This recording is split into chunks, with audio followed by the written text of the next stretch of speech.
よいしょ。金子でございます。ということで、本日の食材がこちら。マナガツオっていうことでね、それではこちらをさばいていく。はい、改めまして、本日の食材がこちら。マナガツオ。っていうことでね、美味しいお魚入りました。マナガツオは僕のチャンネルでも何回か出てきてますよね。年中美味しい魚なんですけど、今の時期が旬と言われております。で、カツオってつくんですけど、これ全然カツオじゃないですよね。なんでカツオってつくかと言いますと、ネットに書いてある情報だと、これマナガツオって漢字で書くと、マネガツオって書くんですよ。カツオのいない瀬戸内海などで、初夏に取れるこのマナガツオをカツオに見立てたところから、マネガツオ、マナガツオ、マナガツオみたいな感じで、マナガツオってなったって書いてあります。あとはマナ、実に美味しい魚という意味で、このマナガツオという意味もついたと言われてますね。そう、魚の由来っていうのはね、結構調べると面白いですよ。で、この魚、ものすごい脂があるんですよ。サワラとかね、そっち系の身質に近いです。で、マナガツオを使った有名な料理が、西京焼きです。とても脂があって柔らかくて味がいい魚なので、西京焼きとか漬け焼きの魚にはとっても向いてます。で、西京焼きは皆さん聞いたことある方多いと思うんですけど、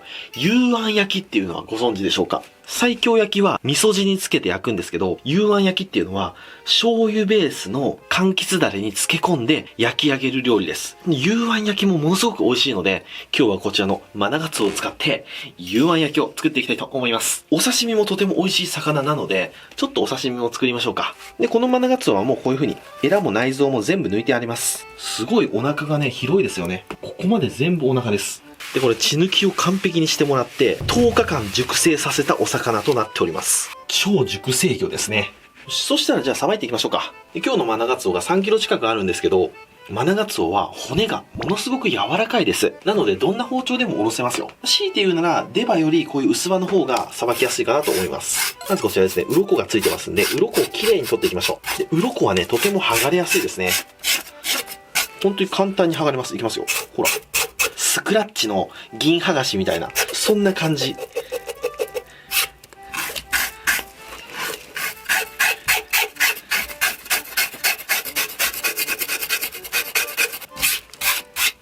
はい、ものすごい綺麗になりましたね。で、取れたてはね、もっと鱗がびっちりついてるんですけど、網でちょっと擦れただけで簡単に取れちゃうんですよね。結構鱗ついてましたね。さて、鱗が取れましたら、こちらおろしていきたいと思います。まずは頭を落としていきます。見とってくださいね。ほんとびっくりするぐらい柔らかいです。いきます。スッ、スッ、スッ。ここに骨があります。骨も、ほら、わかります？これ。全然力入れてないんですよ。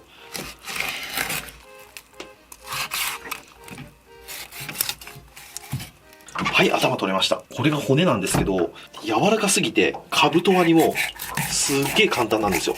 いきますよ。ほら。お子さんでも女性でも、この魚は簡単にカブト割りできると思います。これは焼いたらうまいです。で、幽庵焼きにするとき、3枚におろして切り身にして焼いてもいいんですけど、今日は幽庵焼きは輪切りでいっちゃおうかなと思います。で、まずこのヒレですね。上下のヒレをこうやって落とします。はい、落ちました。で、こういう綺麗な形になったら、ここで一回落としちゃいますか。ザクッと。今日これで焼いていきます。で、こちら側を3枚におろしていきましょう。で、マナガツオの3枚おろしね、結構難しいんですよ。骨が柔らかいんで、骨の下に行っちゃうんですよ。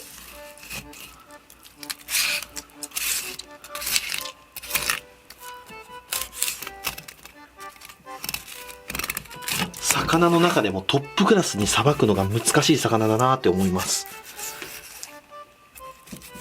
身切ってるつもりなのに、あれ骨切ってたんだってことがありますからね。そのぐらい骨が柔らかいんですよ。じゃん。できました。で、あとこっち骨がついてますよね。骨付きで、こう切って、でもちょっとこれだと大きすぎるから、これもいいんだけど、骨付きで半分に落として、真っ二つにして、で、これで、切り身にして切っていくと。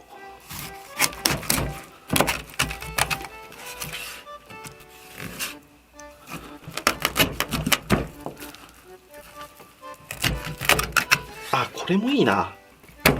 あんまりね、大きすぎても味が染み込むのに時間がかかるかなと思いますんでね、このぐらいの切り身にしましょうか。これが2枚おろしの骨付きの切り身。これが3枚おろし。で、これが輪切りっていう感じですね。そしたら、幽庵焼きは、この背中の方1切れと、お腹のこの美味しそうなところ、この2切れ使いましょうか。この輪切りは僕、煮付けにして食べます。では、幽庵焼きのタレを作っていきましょう。で、タレの作り方はとても簡単です。材料が、酒、みりん、で、醤油。で、そしてお好みの柑橘系。で、まずタレを作る前に、切り身の下処理していきましょうか。まずはバットにお塩をふりふり。で、そこに切り身を乗っけます。で、上からもお塩をかけます。これで冷蔵庫で10分ほど置いておきます。そうすると水分が出てきます。よし、一回これ冷蔵庫に入れて、そしたら幽庵のタレを作っていきましょうか。いろんな作り方があると思うんですけど、今日は一番オーソドックスな作り方で作っていきますね。で、分量は全部1対1対1で OK です。まずはお醤油。お醤油は濃い口醤油がいいと思いますよ。で、次、みりん。これもお醤油と同じ量。で、次はお酒。日本酒ですね。日本酒も同じ量入れます。で、そこに柑橘系を加えていきます。今日は使いかけのすだちがあったんで、すだちと、あと天然レモン。で、ワックスも防腐剤も使ってない国産レモン。これも切っていきます。で、これを入れていきます。はい、これで漬けだれの完成。めちゃめちゃ簡単ですよね。はい、そんなこんなでこちらもいい感じでございますよ。で、ここで水洗いはしちゃダメですよ。せっかく水分抜いたのに、水で洗ってびちゃびちゃになっちゃいますんでね。キッチンペーパーでその水を丁寧に拭き取ってください。キッチンペーパーでこう押さえるように、ギュッギュッギュッギュッと。はい、こんな感じですね。そしたらこちらをジップロックに入れます。で、先ほど作ったこの幽庵のタレをざっと入れます。そしたらお水を張ったボウルの中にジップロック口を開けたまま入れます。で、こうやって空気を抜きながらこう下に下げてって、ギリギリのところまで行ったら、ここでジップ。ピシッ。そしたらこういう風に真空状態になります。これで少しのタレでまんべんなく漬け込むことができますね。そしたらこれを冷蔵庫で1時間ほど寝かします。で、寝かしてる間にマナガツオのお刺身切っていきましょうか。まず腹骨をこう落としちゃって、こうですね。そしたらこの真ん中で1本落とします。で、血合い骨も入ってるんですけど、本当に薄いです。血合い骨あまり気になりません。まあでもお刺身にする場合は、一応取っときましょう。そうしたらここがね、縁側なんですよ。縁側かなり大きいですよね。なんで縁側だけまず取っちゃいましょうか。縁側外し。で、背中の方もここに縁側ついてますんで、縁側はこういう風に落とします。はい、こんな感じ。そしたらじゃあ縁側から皮引いていきましょうね。先っぽの方から包丁とまな板をピタッと刺して引いていきます。で、マナガツオとても皮が柔らかいんですよね。皮結構引きにくい魚ですね。でも今日のマナガツオは結構魚体が大きいんで、そこそこ皮も弾力があるんで、まだ引きやすい方です。この小ぶりのマナガツオの皮は引きにくいですね。これもすごい脂がベタベタですね。そしたら今日は背中の方食べていきましょうか。尻尾の方から包丁を入れて、皮を剥いでいきます。ほら、破れちゃうんですよね、こういう風に。本当にね、難しいんですよ。気持ち浮かし目で。こんな感じ。で、この状態になったら今日は半分に落としましょうか。そしたら今日は真ん中のいいところと、このお腹の太い縁側のところ、こちらをいただきたいと思います。トラも気になるぐらい美味しい魚なんですね。たーちゃんちょっとそこどいてもらおうか。な、そこどいてみよう。ちょっとお母ちゃんそこ行きたいな。前はじゃあこうやってやるか。こうやってやるか。いい。そしたらサクッと切っていきます。お皿につま、大葉。こんな感じに切っていきます。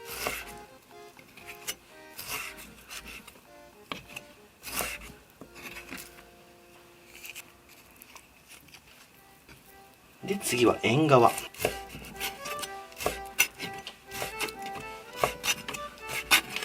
縁側もちょんちょんちょんと。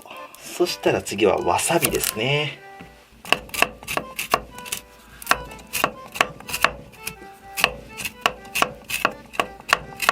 最近僕ん家は生わさびを常備するようにしてあります。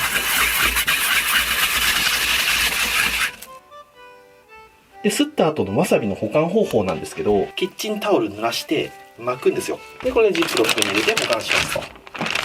で、2日に1回ぐらい取り出して、きれいに洗って、ペーパーも変えてください。そうするとね、2週間、3週間持ちます。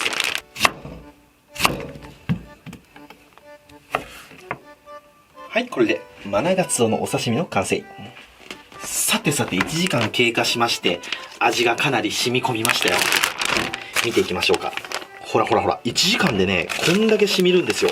このタレの分量だと、半日とか1日置いちゃうと、かなりしょっからくなっちゃうと思います。で、ちょっとタレはね、残しときます。そしたら、串を打っていきます。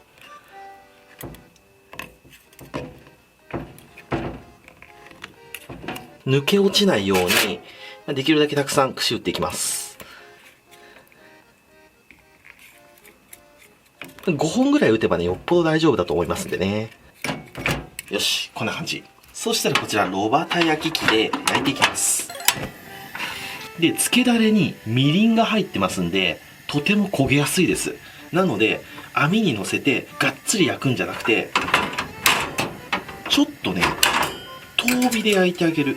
これがポイントですね。とりあえずこれで焦げないように、ゆっくりゆっくり焼いていきたいと思います。はい、とってもいい感じに焼き目がついてきましたよ。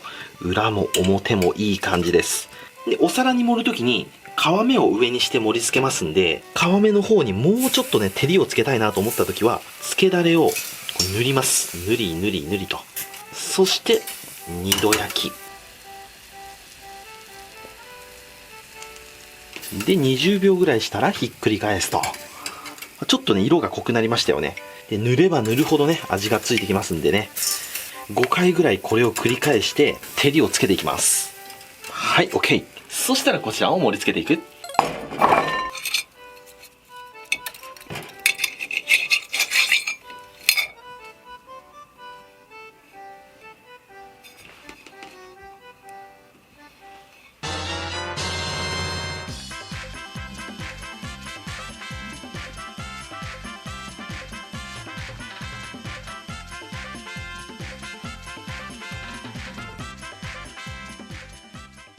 はい、じゃあ完成。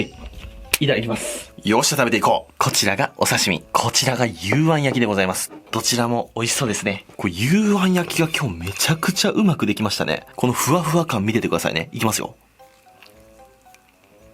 これです。ふわふわですよね。そしたらここら辺をいただきます。うまー。めっちゃ上手にできたな、これ。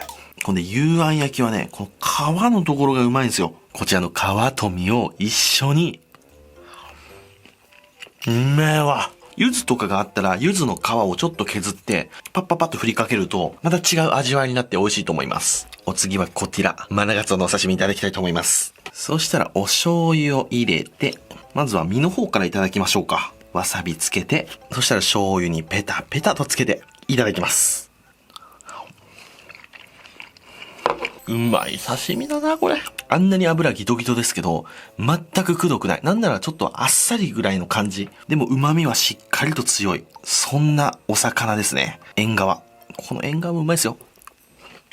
うまい。この縁側の間に筋が入ってるんですよね。その筋がね、コリコリっとしとって、この柔らかい身にメリハリをつけてくれてますね。とても美味しいです。はい、ということで今日はこちらのマナガツオの幽庵焼きとお刺身ときましたら、お飲み物こちらでやっていきたいと思います。せーの、じゃん！銀色のやつ。銀色のやつでございます。しかも今日はノンアルコールでございます。よし。たまには肝臓休めんと。いただきます。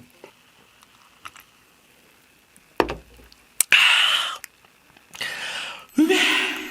ノンアルコールって言ってね、バカにしちゃあかんよ、これ。うまいもん。それじゃゆっくり、食べていくよ。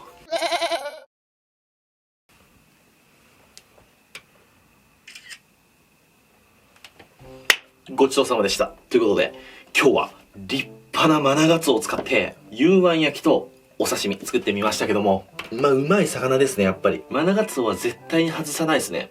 いつ食べてもね、美味しいんですよね。外れの時期っていうのがね、ないような気がします。ガリガリのマナガツオは出会ったことないな。ただマナガツオはね、超高級魚ですので、あのぐらいの大きさになると、ちょっとびっくりするぐらいのお値段になってきます。なので一匹買いする魚というよりかは、まず切り身で売ってるやつを買ったりして食べるのをおすすめしますね。ちなみに今日のマナガツオのお値段が1尾2万円でした。お値段以上のクオリティの高い魚でございました。というわけで今日はご視聴ありがとうございました。バイバイ。